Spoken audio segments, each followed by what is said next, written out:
جو کچھ ہم ظلم کر رہے ہیں اگر اس کا ہلکا سا نقشہ آنکھوں کے سامنے آ جائے تو پھر ہم چیختے ہوئے جنگلوں کی طرف نکل جائیں۔ انہوں نے فرمایا کہ عام لوگوں کی توبہ تو یہ ہے کہ گناہ چھوڑ دیں،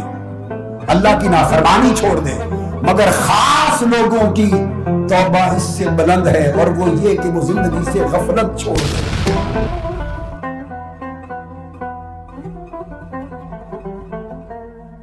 ہر اس ناپسندیدہ اللہ کی ناراضگی کا باعث بننے والے کام سے رجوع کر لینا، ہٹ جانا، اور جو کر چکا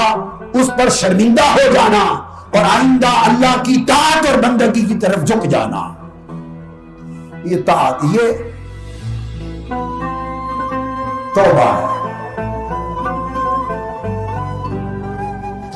تو اس توبہ کی ابتدا انتباہ قلب سے ہوتی ہے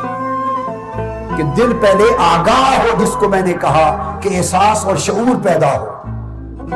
امام ابو القاسم القشیری نے فرمایا کہ اس کی ابتدا، اور شیخ الاسلام ابو اسماعیل عبداللہ انصاری نے منازل السائرین میں کہا، کل اولیاء اللہ نے کہا کہ توبہ کی ابتدا انتباہ سے ہوتی ہے، تنبیہ سے ہوتی ہے، یقظہ سے ہوتی ہے، دل کی بیداری سے ہوتی ہے، اس احساس اور شعور سے ہوتی ہے۔ تو لوگوں، آج کی رات سب سے پہلے تو اس احساس کو، شعور کو ہمیں زندہ کرنا ہوگا جو مٹ گیا ہے، جو مر چکا ہے۔ اگر صبح سے شام تک اپنی زندگی کا حساب کریں، ہم کتنا دھوکہ کرتے ہیں، کتنا جھوٹ بولتے ہیں، لوگوں کے ساتھ کتنا ظلم اور ناانصافی کرتے ہیں، کتنا کم توڑتے ہیں، اعزاء اقارب کے کتنی حق تلفی کرتے ہیں، غریبوں کمزوروں پر کتنا ظلم کرتے ہیں، کتنا مال ناجائز لوٹتے ہیں، کتنی حرام خوری کرتے ہیں، معاملات میں لوگوں سے کتنی زیادتی کرتے ہیں، اللہ کی بندگی کتنی ترک کرتے ہیں، اور کتنا فسق و فجور کرتے ہیں۔ ہم کرتے چلے جاتے، اور ایک ایک گناہ سے دل پر سیاہ نکتہ اور پھر سیاہی کے دھبے لگتے چلے جاتے ہیں، مگر ظلم پر ظلم یہ ہے کہ سب کچھ ہوتا جا رہا ہے اور ہمارا احساس مٹ گیا ہے، شعور مٹ گیا ہے۔ خدا کی قسم، اگر اس کیے کا احساس اور شعور پیدا ہو جائے اور دل میں تھوڑی سی بیداری آ جائے تو ہماری نیند اڑ جائے، نیند اڑ جائے۔ جو کچھ ہم ظلم کر رہے ہیں اگر اس کا ہلکا سا نقشہ آنکھوں کے سامنے آ جائے تو پھر ہم چیختے ہوئے جنگلوں کی طرف نکل جائیں، ہم کھانا چھوڑ دیں، ہنسنا چھوڑ دیں، زندگی بے سکون اور بے آرام ہو جائے، مگر ہم بے فکر ہیں، بے غم ہیں، اس لیے کہ دل مردہ ہو گیا ہے،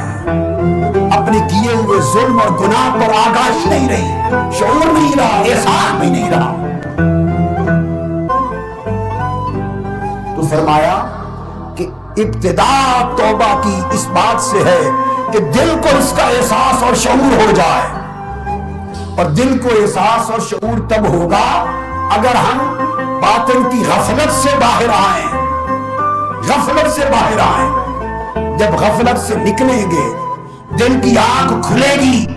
تو پھر ہمیں اپنا گناہ نظر آئے گا، جب گناہ کی رویت ہوگی نظر آئے گا، اس کے دیکھنے سے شرمندگی پیدا ہوگی کہ باری تعالیٰ ہم تیرے بندے ہو کر چاہیے کیا تھا کرنا اور کیا کرتے رہے ہیں اور کیا کر رہے ہیں۔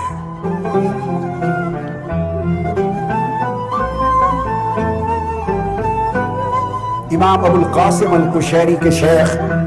حضرت شیخ ابو علی الدقاق فرماتے، جس کو امام قشیری نے الرسالۃ القشیریہ میں روایت کیا، آپ فرماتے ہیں کہ توبہ کی 3 اقسام ہیں، 3 درجے ہیں۔ اولها التوبہ واوسطها الانابہ واخرها الاوبہ۔ فرماتے ہیں کہ توبہ کی ابتدا توبہ ہے، اور اس کا درمیانی درجہ انابت ہے، اور اس کا آخری درجہ اوبہ ہے۔ فرمایا ہر وہ شخص جو گناہوں پر آخرت کے عذاب سے ڈر کر تائب ہو گیا، جو آخرت سے عذاب سے ڈر کر شرمندہ ہوا اور گناہ چھوڑ گیا، تو عذاب سے ڈر کر گناہ چھوڑنا یہ توبہ ہے۔ اور اللہ کی بارگاہ سے اجر و ثواب اور جنت کی طلب میں، حسن آخرت کی طلب میں گناہ چھوڑنا یہ انابت ہے، یہ اس سے اونچا درجہ ہے۔ اور فرمایا کہ پھر گناہ چھوڑ دینا نہ دوزخ کے عذاب کے ڈر سے، نہ ثواب جنت کی طلب سے، بلکہ فقط اللہ کے حیا سے کہ میرے رب میں اتنا گنہگار تھا تو تو نے پھر بھی مجھ پر اپنا رزق بند نہیں کیا، میں اتنا نافرمان ہوں مگر تو نے مجھے پھر بھی اپنی صحت سے نوازے رکھا، میں اتنا فاسق اور فاجر اور نافرمان ہوں مگر تیرے کرم کا دروازہ مجھ پر بند نہیں ہوا، میں اتنا گنہگار ہوں مگر تو ساتر اب تک میرے گناہوں پہ چادر ڈالے ہوئے ہے، دنیا میں عزت بنائی ہوئی ہے۔ ایک طرف میری گنہگاری ہے، دوسری طرف تیری غفاری اور ستاری ہے، اس کی ستاریت کا حیا کر کے گناہ چھوڑ دینا، اس کو اوبہ کہتے ہیں۔ اس میں نہ دوزخ کے عذاب کا خوف ہے اور نہ جنت کے ثواب کی رغبت ہے۔ فرمایا توبہ کرنا مومنوں کی صفت ہے۔ حکم ہوا توبوا الی اللہ جمیعا ایھا المؤمنون، اے مومنوں توبہ کرو۔ انابت فرمایا اولیاء صالحین کی توبہ ہے۔ فرمایا وجاء بقلب منیب، فرمایا قیامت کے دن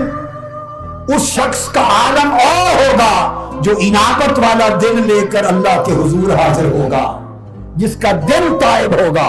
اور جس کا دل اللہ کی طرف جھکا ہوا ہوگا۔ اور اوبہ یہ جب بندے کو نصیب ہوتی ہے تو یہ انبیاء و مرسلین کی صفت ہے، ان کا فیض ہے۔ فرمایا نعم العبد انہ اواب،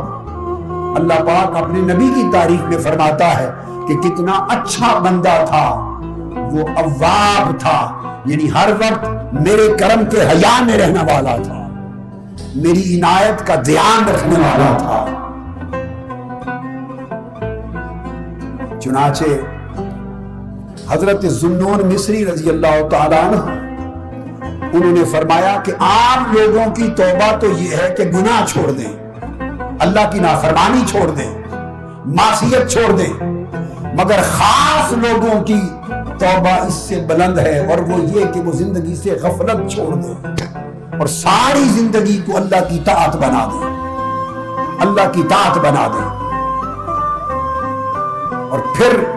علی بن محمد التمیمی ایک اولیاء کبار میں سے ولی اللہ ہوئے، وہ فرماتے ہیں کہ توبہ کے 3 درجے ہیں۔ ایک درجہ تو یہ ہے کہ بندہ زلات کو، سیئات کو اور ذنوب و خطیات کو چھوڑ دے، یعنی گناہوں کو چھوڑ دے، بڑے گناہ بھی چھوڑ دے، چھوٹے گناہ بھی چھوڑ دے، ان سے توبہ کر لے۔ اور اس کے بعد فرمایا جب یہ کر لے اور اللہ کے حضور اگر قربت چاہے تو اونچے درجے کی توبہ یہ ہے کہ زندگی سے غفلات بھی چھوڑ دے، ہر قسم کی غفلت بھی چھوڑ دے، ہر وقت وہ اللہ کی بندگی میں خود کو مستعد پائے، ہر وقت اللہ کی طاعت میں خود کو تیار پائے۔ نماز کا وقت ہو تو نماز کے لیے مستعد ہے، روزے کا وقت آ جائے روزے کے لیے مستعد ہے، حرام سے بچنے کے لیے مستعد ہو، حلال کے لیے مستعد ہو، اوامر کے لیے مستعد ہو، نواہی سے بچنے کے لیے مستعد ہو، عبادات میں مستعد ہو، لوگوں سے اچھے اخلاق کے لیے مستعد ہو، لوگوں سے اچھا معاملہ لین دین اچھا کرنے کے لیے مستعد ہو۔ ہر امر جو اللہ نے دیا ہے، خواہ اپنی ذات کی نسبت خواہ اپنے بندوں کی نسبت، وہ ہر مقام پر اپنے آپ کو مستعد اور تازہ دم اور تیار پائے، غافل نہ پائے۔ اور فرمایا اس کے بعد اس سے اونچا درجہ یہ ہے کہ یتوب من رؤیت الحسنات، اپنی زندگی نیکیوں سے بھر لے، عبادتوں سے بھر لے، حسنات سے بھر لے، خیرات سے بھر لے، مگر ایسی توبہ کرے کہ نیکی کرے پر اپنی نیکی نہ دیکھے، نیکی کرے مگر اسے نیکی دکھائی نہ دے، کسی پر احسان کرے مگر کیا ہوا احسان دکھائی نہ دے، کسی پر بھلائی کرے مگر کی ہوئی بھلائی دکھائی نہ دے، عبادت کرے مگر عبادت دکھائی نہ دے، تو جو بندہ جس بندے کو اپنی عبادت اور نیکی نظر آتی ہے وہ اللہ کی نگاہ میں گر جاتا ہے، اور جو شخص اپنی عبادت کر کے بھی اس کو دیکھتا نہیں ہے وہ نادم متواضع بندہ اللہ کی نگاہ میں بلند ہو جاتا ہے۔